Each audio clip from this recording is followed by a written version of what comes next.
Hello friends, welcome everyone. So I hope you all are doing fine, right? So basically आज के video में हम लोग अपना एक न्यू चैप्टर स्टार्ट करने जा रहे हैं, that is linear equations in two variables. तो देखो ये जो चैप्टर है ये आपका काफ़ी इंपॉर्टेंट चैप्टर है।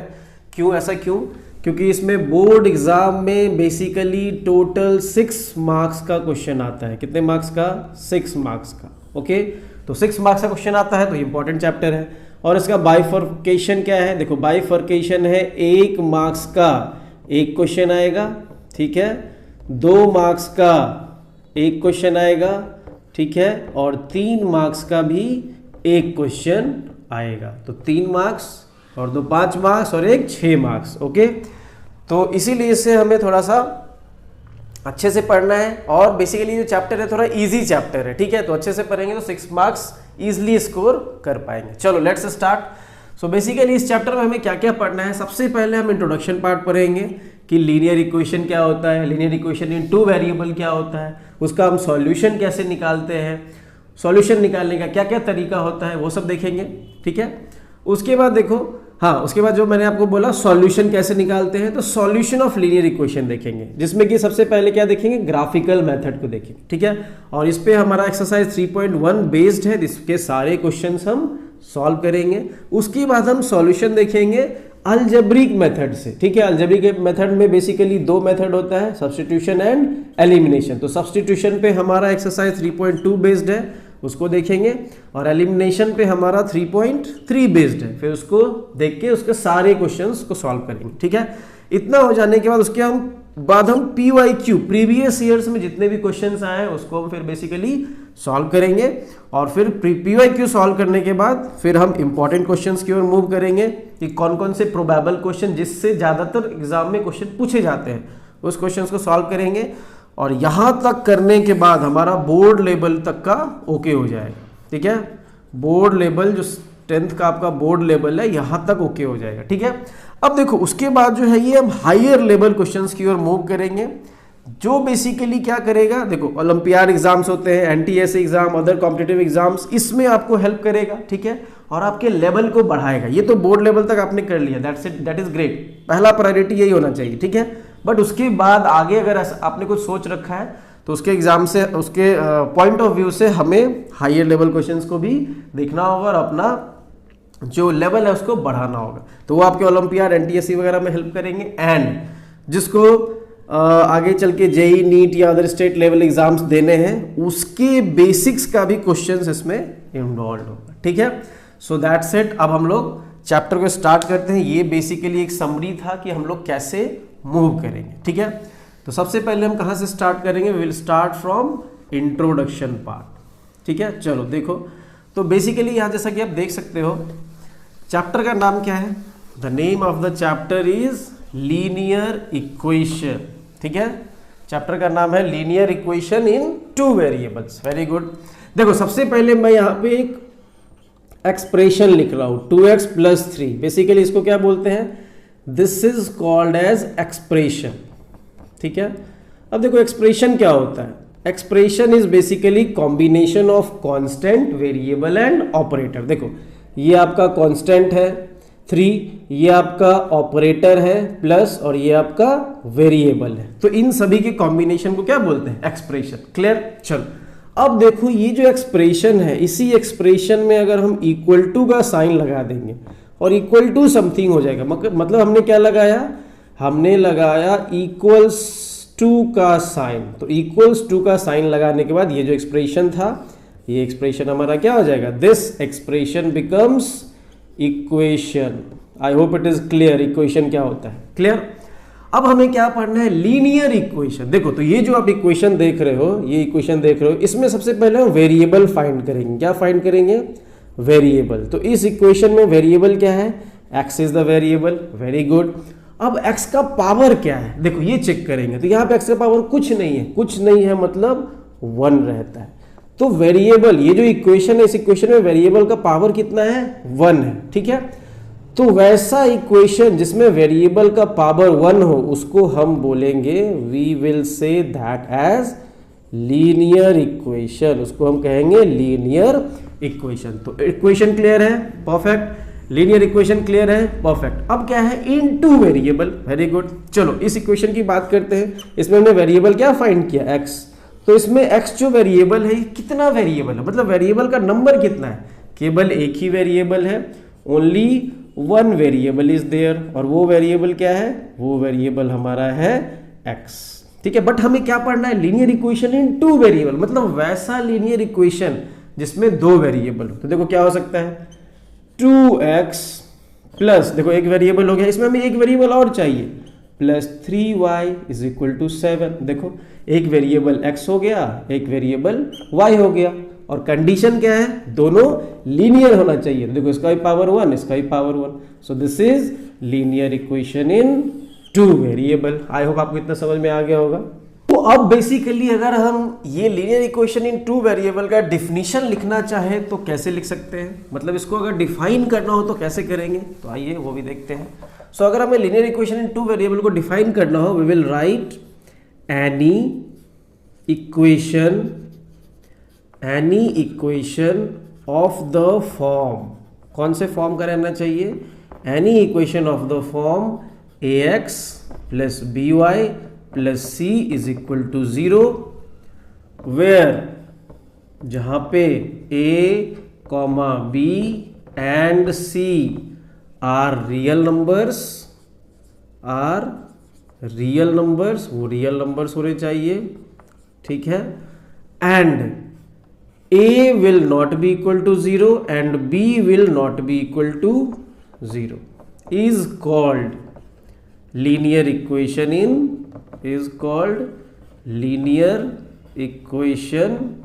in two variable. क्लियर, इतना आई होप क्लियर है। चलो अगर आपको ये क्लियर है तो हमने जो स्टार्टिंग में एग्जाम्पल देखा था उससे समझते हैं, और ये चीज क्या है ये भी समझते हैं। देखो तो बेसिकली मैंने क्या बोला, क्या फॉर्म होना चाहिए, ax plus by plus c is equal to 0, ये होना चाहिए। तो बेसिकली ये जो आप देख रहे हो इसको हम स्टैंडर्ड फॉर्म भी बोलते हैं। इसको क्या बोलते हैं, इसको बोलते हैं standard form of linear equation in two variable, ठीक है। अब हम एक एग्जांपल लिखते हैं। देखो सपोज यहाँ पे मैंने एग्जांपल लिया 2x plus 3y plus 7 is equal to 0, clear. तो देखो ये बेसिकली क्या हुआ, ये किसका एग्जांपल हुआ, ये हुआ linear equation in two variable का एग्जांपल, वेयर देखो इस फॉर्म में है ax तो 2x, by 3y plus c plus 7, ठीक है। तो देखो ये जो हो गया ये आपका बेसिकली c हो गया, अगर आप इससे कंपेयर करो तो 3 क्या हो गया, b हो गया, और 2 क्या हो गया, a हो गया, क्लियर, इतना क्लियर है। अब देखो यहाँ पे कह रहा है where a b c are real number, बिल्कुल सही, ये तीनों रियल नंबर होने चाहिए, परफेक्ट। और a 0 नहीं होना चाहिए, ऐसा क्यों कह रहे हैं, देखो अगर a 0 हो गया, मान लो ये 2, अगर ये 0 हो गया तो 0 इंटू x, तो ये पार्ट पूरा का पूरा 0 हो जाएगा। तो अगर ये 0 हो गया तो वेरिएबल x बचेगा क्या, जब वेरिएबल x बचेगा नहीं तो एक ही वेरिएबल बचेगा, तो ये linear equation in one variable हो जाएगा। इसलिए a भी 0 नहीं होना चाहिए और b भी 0 नहीं होना चाहिए, clear, I hope it is clear. चलो तो ये आपका डेफिनेशन हो गया, this is the definition of linear equation in two variable, और ये इसका स्टैंडर्ड फॉर्म हो गया, ax plus by plus c is equal to 0, ये स्टैंडर्ड फॉर्म हो गया, और ये इसका एग्जाम्पल हो गया, और हम यहाँ पे कंपेयर करके abc का वैल्यू निकाल सकते हैं। आई होप इट इज क्लियर। चलो नाउ मूविंग अहेड। अब देखो, अब हमने अभी क्या देखा, हमने देखा linear equation in two variable, बिल्कुल सही बात, हमने लीनियर इक्वेशन तो देखा। अब अगर हमारे पास लीनियर इक्वेशन दो वेरिएबल है तो उसका कुछ ना कुछ सॉल्यूशन भी होगा, ठीक है। Let's start. तो सपोज मेरे पास एक लीनियर इक्वेशन है 2x plus 3y plus 7 is equal to 0, ठीक है। तो हमें अब इसका सॉल्यूशन निकालना है, क्या निकालना है, हमें इसका सॉल्यूशन निकालना है। तो देखो हमारे पास सिर्फ एक ही इक्वेशन है, कितना इक्वेशन है, सिर्फ एक इक्वेशन। तो क्या हम इस एक इक्वेशन के हेल्प से x और y, सॉल्यूशन का मतलब क्या हुआ, सॉल्यूशन का मतलब हुआ कि x और y का वैल्यू निकालना है। तो क्या हम इस एक इक्वेशन से इस सॉल्यूशन, इस x और y का वैल्यू निकाल सकते हैं क्या, नहीं निकाल सकते। जब भी दो वेरिएबल होगा तो मेरे पास दो इक्वेशन का होना जरूरी है। तो देखो ये जो आपका इक्वेशन था इसको हम मान लेते हैं a1x plus b1y plus c1 is equal to 0। क्या एक इक्वेशन से काम चलेगा, नहीं चलेगा, तो हमें एक और इक्वेशन चाहिए। चलो एक और इक्वेशन लेते हैं, 4x plus 6y plus 14 is equal to 0। तो ये देखो दूसरा इक्वेशन हो गया, ठीक है। तो ये अगर हमारे पास दूसरा इक्वेशन हो गया तो बेसिकली अब हम x और y का वैल्यू निकाल सकते हैं। तो देखो यहां पे हमारे पास एक फॉर्म और आ गया a2x, इस इक्वेशन को हमने बोला a1x plus b1y plus c1, और इस इक्वेशन को हम कह रहे हैं a2x plus b2y plus c2 is equal to 0। ये हमारा दूसरा इक्वेशन। तो ये जो दो इक्वेशन आया, इसके हेल्प से हम x और y का सॉल्यूशन निकाल सकते हैं। सॉल्यूशन निकालने के बहुत सारे तरीके होते हैं, वो मैं आपको जस्ट बता रहा हूं। अभी हम ये देख लेते हैं कि ये जो दो पेयर ऑफ लीनियर इक्वेशन आया, इस पेयर को हम बोलते हैं सिस्टम ऑफ साइमल्टेनियस। इसको क्या बोलते हैं? System of simultaneous linear equation. ये दो इक्वेशन को हम बोलते हैं साइमल्टेनियस लीनियर इक्वेशन। क्लियर है? चलो अब देखो, ये जो आप दो इक्वेशन देख रहे हो, ये और ये, इसका कुछ सॉल्यूशन आ सकता है। देखो कभी कभी ऐसा होता है कि दो इक्वेशन है, जरूर नहीं कि उसका सॉल्यूशन होगा ही होगा। वो कैसे होगा मैं आगे बताऊंगा। जो दो इक्वेशन है कभी कभी उसका एक भी सॉल्यूशन नहीं आता है, ठीक है, नो सॉल्यूशन एट ऑल, ठीक है। और कभी कभी क्या होता है, ये जो दो इक्वेशन है उसका एक सॉल्यूशन या एक से ज्यादा सॉल्यूशन हो सकता है। मतलब क्या हुआ, सॉल्यूशन होगा, देयर विल बी सॉल्यूशन, चाहे एक सॉल्यूशन हो, दो हो या मेनी हो, कितना भी सॉल्यूशन हो, ठीक है।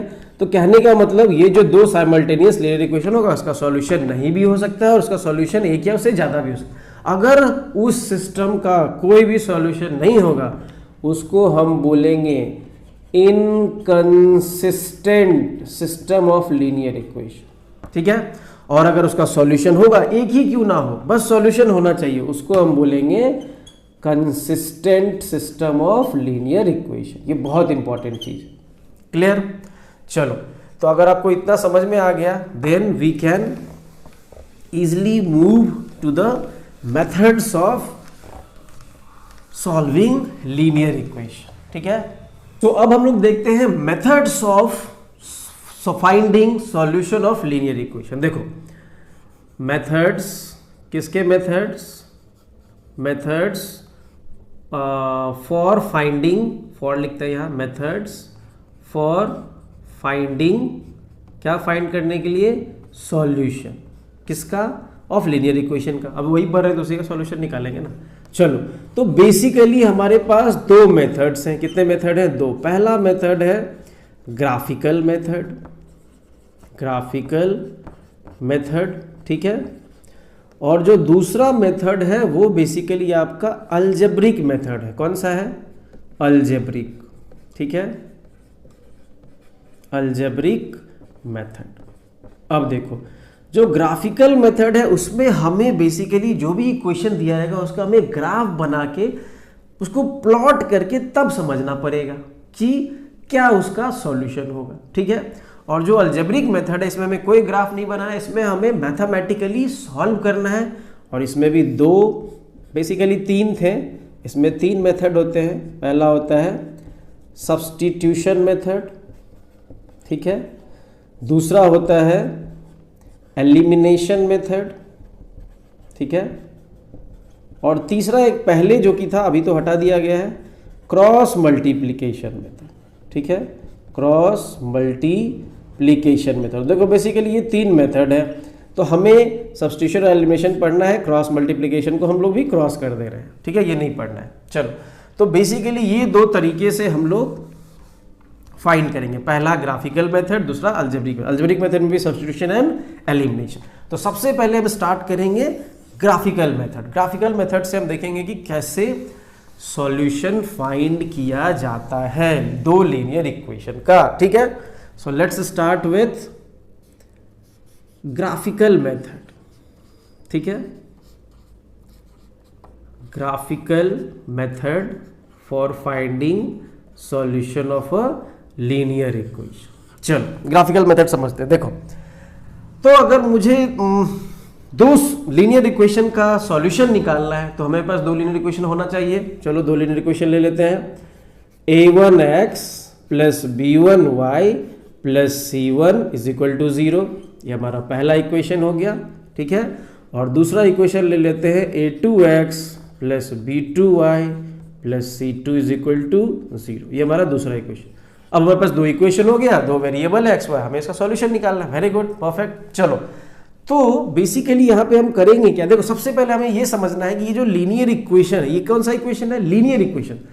तो जो लीनियर इक्वेशन का ग्राफ होता है वो हमेशा कैसा होता है, स्ट्रेट लाइन होता है। कैसा होता है, straight line. Always remember, linear equation का ग्राफ कैसा होगा, स्ट्रेट लाइन होगा। या तो ऐसा होगा, ऐसा होगा, ऐसा होगा, कैसा भी होगा वो स्ट्रेट लाइन होगा, ठीक है। ये आपको ध्यान रखना है, ओके, अच्छी बात है। चलो आगे मूव करते हैं। अब अगर हम इसका ग्राफ बनाए, आई होप आप सभी को ग्राफ प्लॉट करना आता होगा, अगर नहीं आता है तो मैं आगे के एक्सरसाइजेस में प्लॉट करके आपको दिखाऊंगा, ठीक है।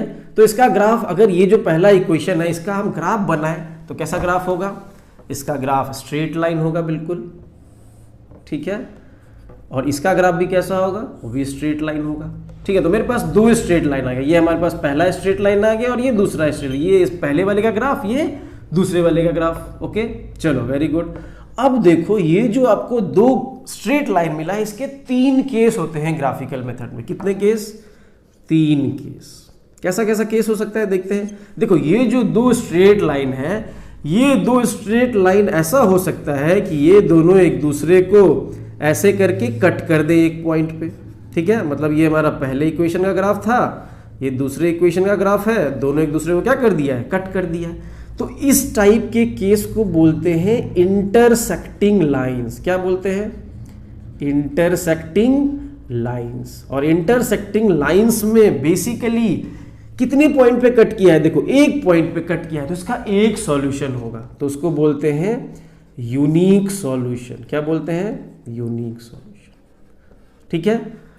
अब दूसरा केस कैसा हो सकता है वो भी देखते हैं। तो देखो दूसरा केस हो सकता है आपका कि वो दोनों लाइन जो है वो एक दूसरे को कहीं पे टच ही नहीं कर रहे, दोनों एक दूसरे के पैरेलल हो जा रहे हैं। कैसा हो जा रहे हैं, दोनों एक दूसरे के पैरेलल हो जा रहे हैं। तो अगर मान लो दोनों एक दूसरे के पैरेलल हो जाएंगे तो क्या उनका कोई सॉल्यूशन होगा, कहीं कट ही नहीं कर रहा है तो कहां से सॉल्यूशन होगा। तो इस केस में हो जाएगा नो सॉल्यूशन, परफेक्ट। चलो आगे बढ़ते हैं। थर्ड केस, तीसरा केस बनेगा। तीसरा केस बनेगा कि पहला जो लाइन है, देखो ये पहला लाइन था, ये दूसरा लाइन था। पहला जो लाइन है वो आराम से इस तरीके से रहेगा और जो दूसरा लाइन है वो भी इसी लाइन के ऊपर आके कोइंसाइड कर जाएगा। क्या कर जाएगा, कोइंसाइड। तो मतलब दूसरा लाइन भी इसी के ऊपर कोइंसाइड, इसको बोलते हैं कोइंसिडेंट लाइंस। क्या बोलते हैं, कोइंसिडेंट लाइंस। तो इसका तो देखो हर एक पॉइंट पे कुछ ना कुछ सॉल्यूशन बन रहा है, हर एक पॉइंट, मतलब इसका बहुत सारा सॉल्यूशन होगा। तो इसको लिखेंगे मैनी सॉल्यूशन, या हम इसको इनफाइनाइट सॉल्यूशंस भी बोलते हैं। क्या बोलते हैं, इनफाइनाइट सॉल्यूशंस। क्लियर। अब देखो, अब ध्यान से देखना, मैंने अब कंसिस्टेंट और इनकंसिस्टेंट के बारे में आपको बताया था। कंसिस्टेंट क्या बताया था, जिसका सॉल्यूशन हो, एक ही क्यों ना हो, वो कंसिस्टेंट हो, और जिसका सॉल्यूशन नहीं होगा वो इनकंसिस्टेंट होगा। चलो, तो क्या इसका सॉल्यूशन है, हाँ एक सॉल्यूशन है, तो इसको हम बोलेंगे कंसिस्टेंट। क्या बोलेंगे, कंसिस्टेंट। क्लियर। इसका कोई सॉल्यूशन है, नो सॉल्यूशन, ये हो जाएगा इनकंसिस्टेंट, इनकंसिस्टेंट। क्लियर। और जो तीसरा देख रहे हो इसका तो बहुत सारा सॉल्यूशन है, तो ये भी क्या होगा, कंसिस्टेंट। क्लियर। चलो, तो ये आपने देख लिया। अब देखो ये जो केस 1, केस 2, केस 3 है, इसका अलजेब्रिक रिप्रेजेंटेशन भी होता है। कैसे होता है, by using A1 B1 C1 A2 B2 C2। देखना ध्यान से, अगर इंटरसेक्टिंग लाइंस है तो उसमें केस होता है A1 upon A2 is not equal to B1 upon B2। ये केस होता है। देखो A1 और A2 का अगर रेशियो निकालोगे और B1 और B2 का रेशियो निकालोगे, वो इक्वल नहीं आ रहा है, इक्वल नहीं आ रहा है, मतलब वो क्या है, इंटरसेक्टिंग लाइंस है। क्लियर। चलो दूसरा केस कैसा होगा, देखो पैरेलल लाइंस, कोई सॉल्यूशन नहीं है, तो इस केस में होगा A1 बाय A2 का ratio is equal to B1 by B2 का रेशियो, ठीक है। But not equal to C1/C2 का रेशियो। तो अगर ऐसा कुछ केस हो रहा है A1/A2 B1/B2 के इक्वल है बट C1/C2 के इक्वल नहीं है, तो उस केस में क्या बनेगा? No solution. तीसरा केस क्या है? Infinite solution. ये तो बहुत अच्छी बात है। A1/A2 जो होगा वो B1/B2 के इक्वल होगा और वो फाइनली C1/C2 के इक्वल होगा। तो ये आपका 3 केस हुआ ग्राफिकल मेथड। तो ये आपको ध्यान रखना है थोड़ा, ठीक है। तो ये जो चीजें हैं ये आपको याद रखना पड़ेगा, तभी आप क्वेश्चंस को सॉल्व कर पाएंगे। ओके, तो इसका आप बेसिकली एक एग्जांपल देख लेते हैं कंपेयरिंग करके। ये चीज आप एकदम नोट कर लो, इसको एकदम अच्छे से ध्यान रखना, ठीक है। चलो अब हम तीनों केस का एक एग्जांपल देख लेते हैं बाय टेकिंग द कोफिशिएंट्स, ठीक है। देखो ध्यान से। सो ये देख लो, पहले केस में क्या है? A1/A2 is not equal to B1। चलो हम एक केस लेते हैं 2x + 3y + 4 is equal to 0। ये हमारा पहला इक्वेशन हो गया। और दूसरा देखो, दूसरा केस हम लेते हैं, देखना दूसरा इसमें होगा आपका 4x + 5y + 9 is equal to 0। देखो A1/A2 क्या है? 2/4, वेरी गुड। और B1/B2 क्या है? 3/5। क्या 2/4 3/5 के इक्वल है? नहीं इक्वल है। तो ये जो आप इक्वेशन देख रहे हो दोनों, ये कैसा हो जाएगा? इसका होगा वन सॉल्यूशन या यूनिक सॉल्यूशन, ठीक है, क्योंकि A1/A2 is not equal to B1/B2। Clear? चलो इस केस में चलते हैं। देखो 2x + 3y + 4 is equal to 0, पहला इक्वेशन हो गया। ओके, और इसी में 4x + 6y + 9 is equal to 0, ये दूसरा इक्वेशन हो गया। इसको कंपेयर करते हैं। देखो A1/A2 2/4, चलो वेरी गुड। तो यहाँ पे मैं लिख देता हूँ 2/4 is equal to B1/B2 3/6, very good, और 4/9। ओके, C1/C2 देखो ये भी हो जाएगा आपका 1/2, ये भी हो जाएगा 1/2। मतलब A1/A2 is equal to B1/B2 but it is not equal to C1/C2। तो ये जो केस है इसका क्या हो जाएगा? इसका हो जाएगा नो सॉल्यूशन, इसका कोई भी सॉल्यूशन नहीं है। तीसरा केस देखो ये वाला, तीसरा केस में मैं एक एग्जांपल लेता हूँ 2x + 3y + 4 is equal to 0, और दूसरा इक्वेशन है 4x + 6y + 8 is equal to 0। ये आपका पहला हो गया, ये दूसरा हो गया इक्वेशन। चलो A1/A2 मतलब 2/4, B1/B2 मतलब 3/6 और C1/C2 मतलब 4/8। सॉल्व कर दो 1/2, 1/2, 1/2। तो यहाँ पे A1/A2 is equal to B1/B2 is equal to C1/C2। तो इस केस में क्या हो जाएगा? मेनी सॉल्यूशंस या इनफाइनाइट सॉल्यूशन, ठीक है। चलो तो ये आपका बेसिक था ग्राफिकल मेथड। अब हम लोग ग्राफिकल मेथड पे बहुत सारा क्वेश्चन सॉल्व करेंगे and we will start with exercise 3.1। तो 3.1 में जितने भी क्वेश्चंस हैं हम सभी को सॉल्व करते हैं।